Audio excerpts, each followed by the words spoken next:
Right now, half of the internet's screaming that AI is the biggest bubble in history. The other half screaming that it's the biggest breakthrough since sliced bread. And honestly, I avoided making this video for a long time, mostly because AI is the only thing anyone talks about anymore. But the longer this debate spiraled, the clearer it got to me that both sides were arguing about the wrong thing entirely. It's reached a point where I felt like I couldn't just sit back and watch anymore, so here we are. Because the uncomfortable truth is that it doesn't matter which half of the internet is right. Both of them are watching the wrong thing entirely. They're missing what's hiding in plain sight. Everyone in this fight is arguing about the same thing. User growth, adoption, revenue, how many people are using this stuff. They're all just arguing about demand. But demand is also the side of the coin that can lie to you. It's noisy, it's narrative-driven, and it's a story that changes depending on who's telling it and what they're trying to sell you. But every coin has two sides. And the other side, the one nobody's talking about, is the side that paints a much better picture of what's actually unfolding. It's what the world's best investors have quietly used to track financial bubbles for more than 200 years. And it starts by looking at the other side of the coin, supply. Because demand can be faked, and we'll get more into exactly how that happens a bit later. But you can't fake supply. Supply takes real capital, committed up front, and it tells the real story of what's happening. This year alone, the biggest tech companies in the world are on track to spend around $725 billion on artificial intelligence. And when most people hear a number like that, they usually just scroll right past it, without ever stopping to picture how much money that actually is. Because $725 billion isn't just a big number, it's an almost incomprehensible amount of money. To put it into perspective, if you spent $1 million every single day starting from the day Jesus was born, all the way through the fall of the Roman Empire, the Middle Ages, the Renaissance, both world wars, and all the way up to today, you still wouldn't have spent as much as big tech is projected to spend in AI in just this year. It breaks down to roughly $2 billion a day, $83 million an hour, or about $23,000 every second. In just the time you've spent watching this video, big tech has already spent more than $3 million on artificial intelligence. We've never seen a bubble of this size before. But as Mark Twain put it, history doesn't repeat itself, but it often rhymes. And what we're seeing right now is very familiar. The real question isn't whether AI is going to change the world or not. That part doesn't actually really matter. Financial bubbles aren't required to be built on bad technology. In fact, most of the time, it's the opposite. ResearchGate looked at 175 years of major breakthroughs from 1825 to 2000 that included innovations like the television, the automobile, and the internet. And they found that 37 of the 51 major breakthroughs in technology triggered a massive speculative financial bubble. As billionaire investor George Soros said, stock market bubbles don't grow out of thin air. They have a solid basis in reality, but reality is distorted by a misconception. If you look throughout history, it's the same pattern repeating itself over and over, and it always ends the same way. Which is why the best investors have stopped watching the demand side and started watching the supply side. Because when you follow the paper trail, you get to the truth. It starts with a framework that is rooted in some of the oldest ideas in economics, going all the way back to Adam Smith in the 1700s. The increase of stock, which raises wages, tends to lower profit. When the stocks of many rich merchants are turned into the same trade, their mutual competition naturally tends to lower its profit. And when there is a like increase of stock in all the different trades carried on in the same society, the same competition must produce the same effect in them all. When Adam Smith says stock, he is referring to capital and productive assets. So translate this out of 1700s powdered wig talk, and what Adam Smith is really saying is that money naturally flows into industries where there are perceived high returns, which means more competition enters, which ultimately drives returns down for everyone in the industry. And this idea has been modernized and expanded upon into a framework with a new name, the capital cycle theory. It ignores the noise involved with demand and just focuses on what actually matters, the capital flowing through the supply side of an industry. And after I explain how it works, you'll start to notice the same patterns repeating across stock market bubbles throughout history. The capital cycle moves through an industry in 4 steps. First, the flood. A new technology shows up, the returns look sexy, and capital comes pouring in to chase them. Step 2 is the boom. Money keeps pouring in, competitors pile in faster than the demand can grow, and the more everyone builds, the more the returns start to slip. Step 3, the collapse. All that new supply finally crushes the very returns that attracted it in the first place. Prices fall, companies fail, the industry consolidates, and a lot of people lose a lot of money. And finally, the inheritance. This is where the real money gets made. Capital flees the industry, the builders go bankrupt, and somebody walks into the wreckage, buys the assets for pennies on the dollar, and collects the value the original builders in the industry paid for. That's the capital cycle theory. The idea is simple. Returns are driven by supply, not demand. The best opportunities show up where capital is fleeing, the worst where it's flooding in. And if you go back through history, you'll see the capital cycle showing up again and again. But before I show you, here's Oaktree Capital co-founder and billionaire investor Howard Marks, breaking down how history repeats itself in the markets. Most people ignore history. Most booms, and I've probably lived through about half a dozen real booms in my 50 years in the business, are usually about something new. And the internet in 99, the nifty 50, Xerox in 69, whatever it might be, subprime mortgage securities. And the people who get excited about it, who cotton to it, who are intoxicated by the positives and willing to ignore the negatives, if you say to them, well, that happened 20 and 40 years ago and it ended badly, what they say is they use the 4 worst words in the world. It's different this time. The rules of the past don't apply. Yes, the average PE ratio historically has been 16, but now it's 32, and that's okay because the internet has changed the world. So let's rewind to one of the earliest examples of the capital cycle theory playing out from start to finish. Take yourself back to the 1830s. The first industrial revolution is in full swing in Britain. Mines and factories need to move coal and iron faster than horse-drawn wagons allow them to. Then new railway technology shows up and changes everything. And where excitement is, the money follows. This is the flood. Capital poured into anything with the word railway attached to it. And not just from bankers, shopkeepers, clergymen, widows. All of them piled into railway stocks because nobody wanted to be the one who missed out on getting rich. At its peak, railway investment hit around 7% of the entire British economy. In a single year, Parliament passed 272 separate acts just to authorize new lines. Then came the boom. Companies stopped building the railways the country needed and started building whatever they thought would push their share price up. Routes got duplicated, lines got run out to villages that would never fill a single train. Then a reality check came when the new lines were bringing in only about a quarter of the revenue investors had been promised. And once that was undeniable, the math caught up all at once. By 1850, the collapse was in full effect, and the British Railway Index saw its shares being worth less than half their peak. Fortunes that had felt permanent were simply gone.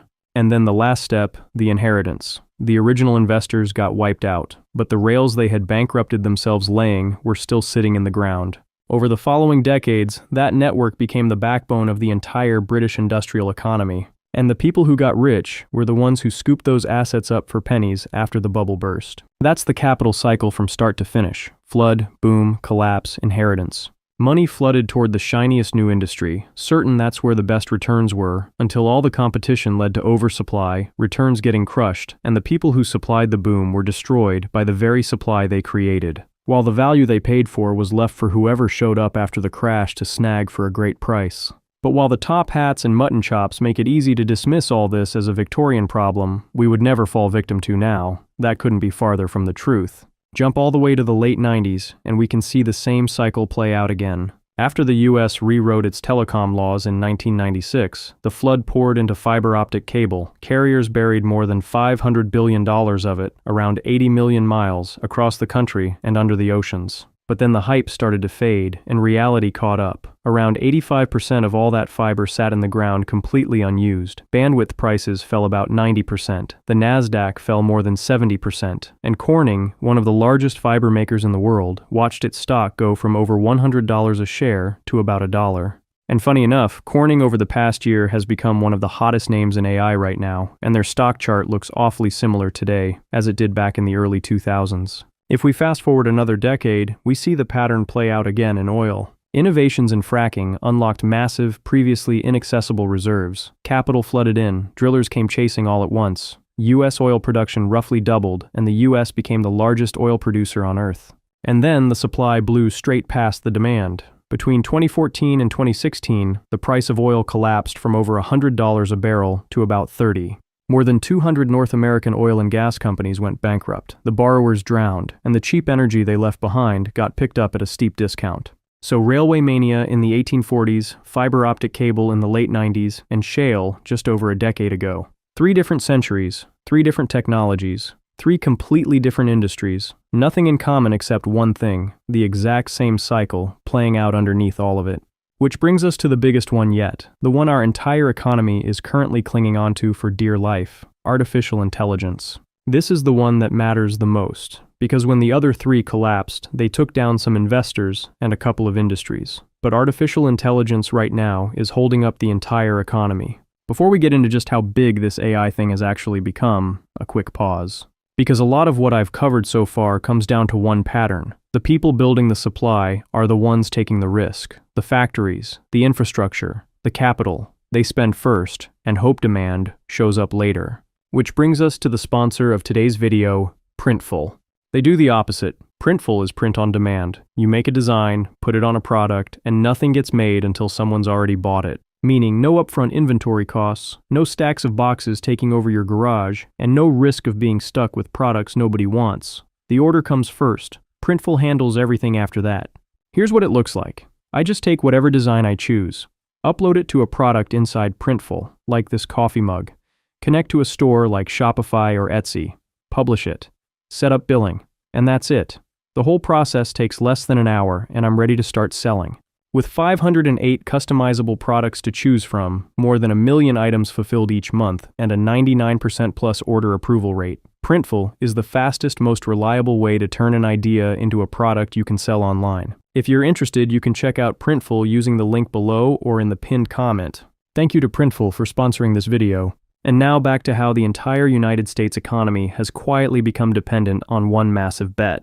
A Harvard economist named Jason Furman ran the numbers, and in the first half of 2025, he found that investment in information processing equipment and software, which is the AI build-out, was only about 4% of GDP, but it accounted for roughly 92% of all the growth in the US economy. So if you strip the AI build-out from the equation, the US economy only grew at about 1/10 of 1%. So where does AI sit inside the capital cycle?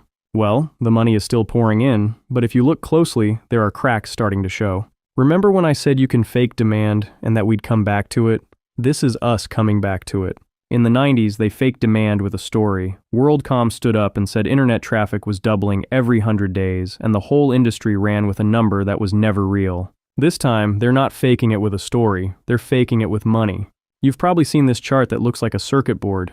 Every name on it is one of the biggest companies in AI. And every arrow is money moving between them. A purchase here, an investment there, a loan over there. And if you follow almost any arrow, it loops back to one place. NVIDIA funds OpenAI. OpenAI pays Oracle. Oracle buys NVIDIA chips. The money makes its rounds throughout the industry and eventually comes home to NVIDIA, and every time it passes a hand, it gets counted again as somebody's brand new demand. So a lot of what looks like a booming market is really just the same money going around in a circle. If this sounds familiar, it should. The fiber bubble ran the same trick. Equipment makers like Lucent and Nortel lent their own customers the money to buy their gear, then booked it as revenue.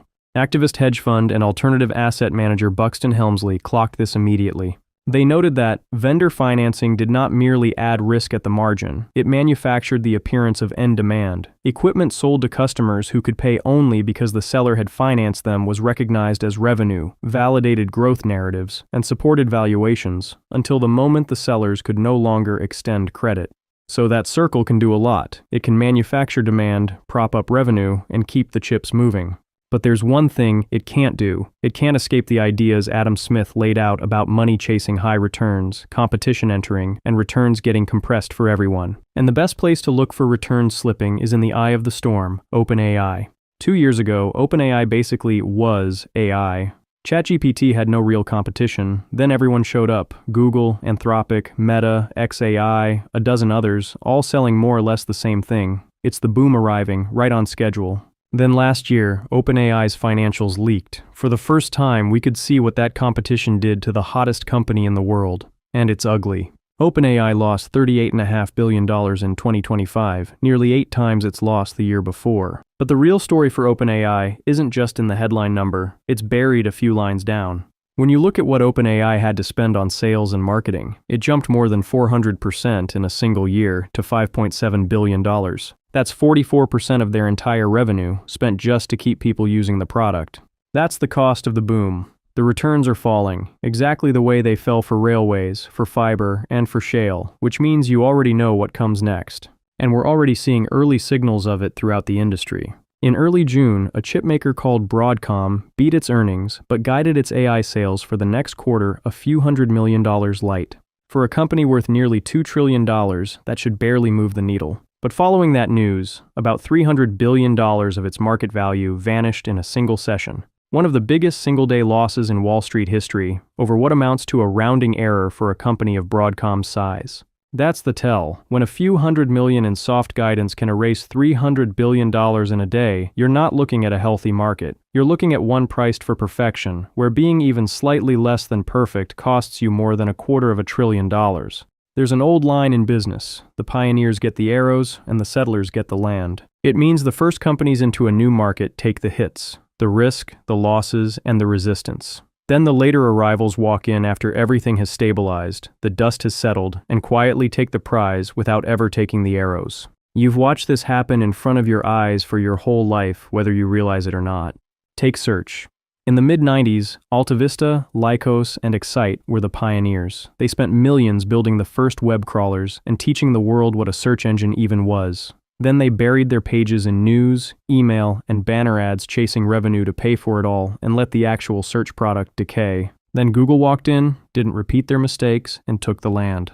Or rideshare. Before Uber and Lyft, a company called Sidecar spent its life getting sued by cities and blocked by taxi commissions, fighting the legal battles that made the model possible. And while it was stuck in court bleeding cash, Uber and Lyft copied the model, raised billions, and took over the world on the foundation Sidecar had built. There's countless other examples of this. It's the capital cycle theory. The first movers flood in, prove the market, and pay for it with everything they have, then eventually get taken down by the arrows. The supply they built gets left behind for the settlers, where the second movers walk in and inherit it for pennies on the dollar. Which brings us all the way back to where we started. Everyone is staring at one side of the coin, the demand side, screaming about whether it's real. And it's easy to see why. The demand side is loud, it's a story, and a story is what gets clicked. Traditional financial media will keep you locked on that side for exactly that reason.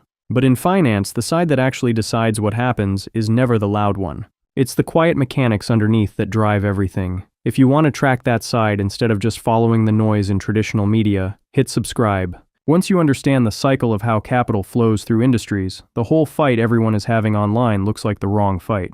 Bubble or not was never the right question. The question was always who floods in, who drowns, and who inherits. Once you start asking the real questions, you start getting to the real answers.